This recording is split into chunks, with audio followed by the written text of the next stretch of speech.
Hello friends social media के इस दौर में अगर आप गलती से भी आपके मुंह से कोई गलत चीज निकल गई तो आप तुरंत ट्रोल हो सकते हैं। कुछ ऐसा ही हुआ हमारी फिनेंस मिनिस्टर सीतारमन जी के साथ। हुआ ये कि जो काउंसिल मीटिंग की बैठक हुई थी अभी उसमें उन्होंने एक रिकमेंडेशन आया कि यूज्ड व्हीकल की सेल पर 18% जीएसटी होगा। तो कंफ्यूजन हो गया। उस कंफ्यूजन की क्लैरिफिकेशन करने के लिए आई थी हमारी फाइनेंस मिनिस्टर और क्लैरिफिकेशन में वो और कंफ्यूज करके चली गई और उनकी कही गई बात को लेकर फिर आप देख रहे होंगे चाहे वो यूट्यूब हो, फेसबुक हो, इंस्टाग्राम हो, हर जगह उनका ट्रोल हो रहा है और लोग मजाक भी बना रहे हैं कि भाई अब मतलब कोई आप एक तो आपने जो है वो कार परचेज करी।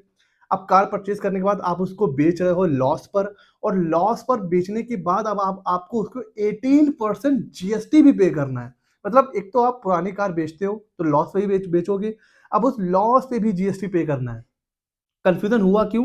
वो इसलिए हुआ, पहले ये छोटा सा क्लिप देखिए हमारी फाइनेंस मिनिस्टर का जिसमें वो क्लैरिफिकेशन दे रही हैं कि 18% किसको पे करना है। पहले ये वीडियो देखिए। Value between purchased price and resale price 12 lakh में खरीदा, 9 लाख में बेच रहे हैं सेकेंड हैंड यूज्ड व्हीकल के नाम पर। On the margin is only this 18% is being put, as would be for any used car. So it is on the margin. इस वीडियो के बाद जो ट्रोलिंग स्टार्ट हुई है, जो कंफ्यूजन हुआ है लोगों में कि भाई अब तो यूज्ड व्हीकल अगर आपने बेचा जो मार्जिन होगा। अच्छा, लोग क्या सोच रहे हैं कि 10 लाख का हमने कोई मतलब कोई कार परचेस करी और कुछ सालों के बाद उसको 5 लाख में बेच दिया, तो 10 लाख की खरीदी 5 लाख में उसको बेच दिया, 5 लाख का लॉस। अब उसके ऊपर भी 18% हमें जीएसटी पे करना है। मतलब लॉस पे भी जीएसटी ले लेगी सरकार। मतलब अब सरकार क्या करेगी? तो क्या है रियलिटी इसका? मतलब जो लोगों को समझ में आ रहा है क्या वो सही है जी नहीं? आइए मैं आपको बताता हूं एक एग्जांपल से कि किसको 18% जीएसटी पे करना है, किसको नहीं पे करना है। अगर आप लॉस पर व्हीकल, सेकंड हैंड व्हीकल या कार अगर आप बेचते हो तो क्या आपको जीएसटी पे करना है, किनको पे करना है, किनको पे नहीं करना है, आइए मैं आपको बताता हूं डिटेल में। तो फ्रेंड्स समझते हैं एग्जांपल से। मिस्टर ए हैं और है मिस्टर बी। मिस्टर ए ने मिस्टर बी को कार सेल करी है और यहां पर फैक्ट ये है कि मिस्टर ए वो एक इंडिविजुअल है और वो भी अनरजिस्टर्ड है, जीएसटी में रजिस्टर्ड नहीं है। और मिस्टर बी भी जो है वो भी इंडिविजुअल है और वो भी जीएसटी में रजिस्टर्ड नहीं है। क्या समझ में आ गया? इस पूरे सिनेरियो में कहीं पर भी जीएसटी की कोई बात नहीं होगी। तो अगर एक पर्सन दूसरे पर्सन को यूज्ड कार सेल कर रहा है, दोनों इंडिविजुअल हैं, दोनों का बिजनेस नहीं है, अनरजिस्टर्ड है, तो यहां पर कोई भी जीएसटी की बात नहीं होगी। इन शॉर्ट पर्सनल कैपेसिटी में कोई जीएसटी की बात नहीं होगी, तो डरने की कोई नीड नहीं है। जीएसटी की बात कहां पर होगी वो देखते हैं। सेम केस ले लेते हैं। मिस्टर ए हैं, इन्होंने एक कार जो है परचेज करी अपने बिजनेस के लिए। अब जब इन्होंने परचेज करी तो उसकी जो वैल्यू थी वो थी 10 लाख और इस पर इन्होंने क्लेम किया है डेप्रिसिएशन। अब हमें पता है कि व्हीकल पर जो डेप्रिसिएशन है वो है 15%। ठीक है, क्या समझ में आ गया?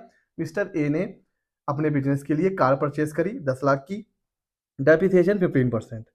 अब देखते हैं 3 साल के बाद लेट सपोज उसकी जो वैल्यू बची वो थी 5 लाख। ठीक है, 15% से देखेंगे अलग आएगी, मैं आपको बस समझाने के लिए ऐसा कह रहा हूं कि अब उसकी वैल्यू बची है 5 लाख बुक्स ऑफ अकाउंट में। अब वो उसको सेल कर रहे हैं 7 लाख में। तो डेप्रिसिएशन क्लेम करने के बाद उनकी वैल्यू कितनी थी? 5 लाख। सेल कितने में कर रहे हैं? 7 लाख। यहां पर जो 2 लाख का मार्जिन है उस पर बात करेंगे जीएसटी की 18%। अब यहां पर कोई कहेगा कि 10 लाख की कार थी, 7 लाख में सेल करा, 3 लाख का लॉस हो रहा है। नहीं, जो लोग रजिस्टर्ड होते हैं तो इनकम टैक्स एक्ट के हिसाब से वो लोग डेप्रिसिएशन क्लेम कर सकते हैं। तो अगर वो डेप्रिसिएशन क्लेम कर रहा है और वहां पर उसकी वैल्यू फिर हम देखेंगे कि जब वो बेच रहा है उस दिन बुक्स ऑफ अकाउंट में वैल्यू कितनी थी, मतलब डेप्रिसिएशन के बाद वैल्यू कितनी थी, तो वो आ रही है 5 लाख। सेल किया 7 लाख में, तो जो 2 लाख का मार्जिन है उसके ऊपर बात करेंगे जीएसटी की 18%, जो हमारी फाइनेंस मिनिस्टर कहने की कोशिश कर रही थी, बट कंफ्यूजन और बढ़ गया। अब देखिए अगर यहां पर जो मार्जिन है ना वो नेगेटिव हो जाता, मींस लॉस में अगर कोई सेल कर रहा है वहां पर कोई जीएसटी की बात नहीं होगी। जैसे इसी एग्जांपल में देखते हैं कि 3 साल के बाद वैल्यू थी 5 लाख। अब जब इन्होंने सेल किया तो वो सेल किया 4 लाख में, तो बुक्स ऑफ अकाउंट में कितनी थी वैल्यू? 5 लाख। सेल किया 4 लाख में, यहां नेगेटिव मार्जिन है 1 लाख के लॉस पर, यहां पर कोई जीएसटी की बात नहीं होगी। तो ध्यान रखिए, एक तो अगर सेलर बायर दोनों पर्सनल कैपेसिटी में सेल परचेज कर रहे हैं, कोई जीएसटी की बात नहीं है। बंदा रजिस्टर्ड है, डेप्रिसिएशन के बाद भी अगर लॉस में सेल कर रहा है, कोई जीएसटी की बात नहीं होगी। ठीक है, तो ये जो बेसिकली जो यूज्ड व्हीकल के बिजनेस में इन्वॉल्व है ना, जैसे बेस्ट एग्जांपल क्या है, जैसे स्पिनी हो गया, कार24 हो गया, ये लोग क्या करते हैं, पुरानी कार को ही सेल करते हैं। तो ये लोग, इनके ऊपर ये रूल एप्लीकेबल है। ठीक है ना, तो जो बिजनेस यूज्ड व्हीकल के बिजनेस में इन्वॉल्व है, उनके ऊपर ऑब्वियस सी बात है, स्पिनी हो या कार24, ये जो भी सेकेंड हैंड व्हीकल सेल करते हैं तो किस पे करते होंगे? प्रॉफिट पे ही करते होंगे। ठीक है ना, ये जो स्टार्टअप है, ये आए इसीलिए हैं कि आपको ओल्ड व्हीकल, यूज्ड व्हीकल मिले और थोड़ी सी अच्छी क्वालिटी के साथ मिले। तो इनके ऊपर ये जो मार्जिन लेते हैं ना अपने कस्टमर से, उनके ऊपर है 18% जीएसटी। जनरल पब्लिक को इस रूल, इस कंफ्यूजन, इस डर से कोई लेना देना नहीं है।